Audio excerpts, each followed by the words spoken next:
Have you ever been in the middle of a conversation and things take a turn for the worse, seemingly out of nowhere, and you have no idea what just happened? Clearly, the person is triggered, they're feeling some kind of way, but you don't know why or how or what you just did. Today, we're talking about self-awareness, the foundation to effective communication.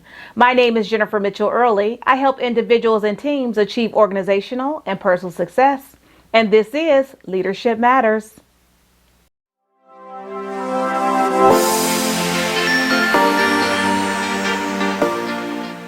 Today, we're talking about self-awareness, the foundation to effective communication. I'm going to give you a couple tips and a tool that you can use to help you communicate more effectively.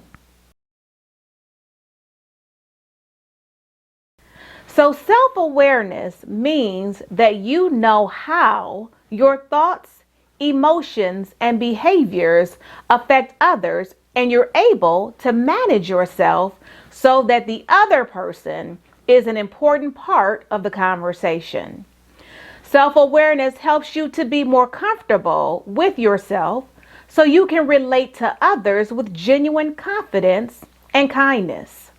Self-awareness allows you to get out of the way and let people tell you what's important to them without letting your stuff get in the middle of the interaction. It gives you the ability to shift from always having to talk, that's the ego, to listening to people instead. Self-awareness helps you to communicate with others on a deeper level because you make them feel valued and important. It helps you understand how others see you and how you can adapt to make more meaningful connections and build stronger relationships. In today's time where we're moving about, we're isolated, but when we get out, we're moving quickly, where we are shouldering the responsibilities of being, caregiver, provider, worker, partner, all of the above. Sometimes we get short-sighted in our interactions. Sometimes we don't take the time to really have a good understanding of where we are, how we feel, what we believe, and how those thoughts and perceptions and beliefs may be impacting our communications with others. When you're self-aware, you're able to practice effective communication because you're cognizant about how you come across to other people. Self-awareness is a process and arrives at different times for different people. We're all a work in process because it's never ending. Sometimes we'll hit out the park and we'll do great, and other times we'll miss the mark. And that's all part of the course. The more that we practice, the better we'll become at it. But again, it's a never-ending process. So be encouraged because you will get better at being an effective communicator.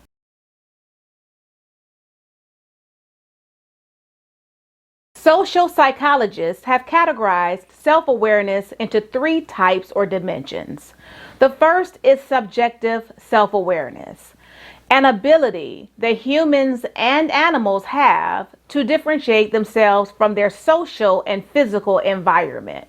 So simply stated, we have the ability to see ourselves as being different and apart from the physical world and from other beings in it. The second type is objective self-awareness. This is the ability to be the object of one's own attention, to be aware of one's state of mind, and to realize that one is thinking and remembering. The third type or dimension is symbolic self-awareness. And this is a unique human ability to develop a representation of oneself and communicate that representation to others through language.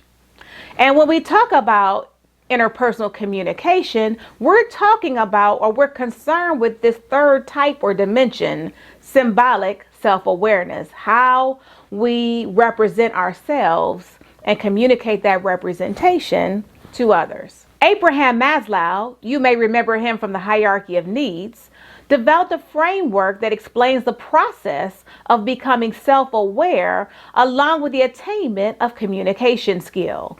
The framework suggests that people operate on one of four levels. The first level, unconscious incompetence. We are unaware of our own incompetence. Simply stated, we don't know what we don't know.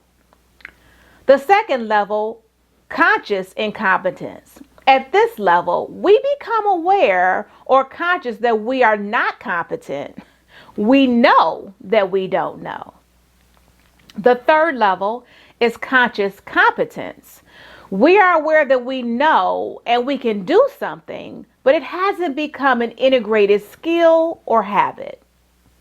And the fourth and final level is unconscious competence. And at this level, the skill becomes second nature. You know and can do something, and you don't have to concentrate to be able to act on that knowledge or draw on the skill. You just naturally resort to it. Let's apply this framework using our example of a conversation gone wrong. Let's just say, instead of this being you in the conversation, we'll say Jill is having a conversation.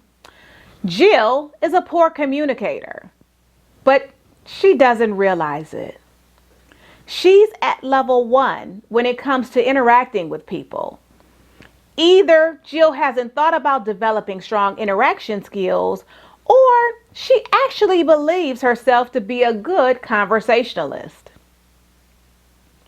Jill becomes more self-aware and realizes that her style of talking to people isn't winning her any friends.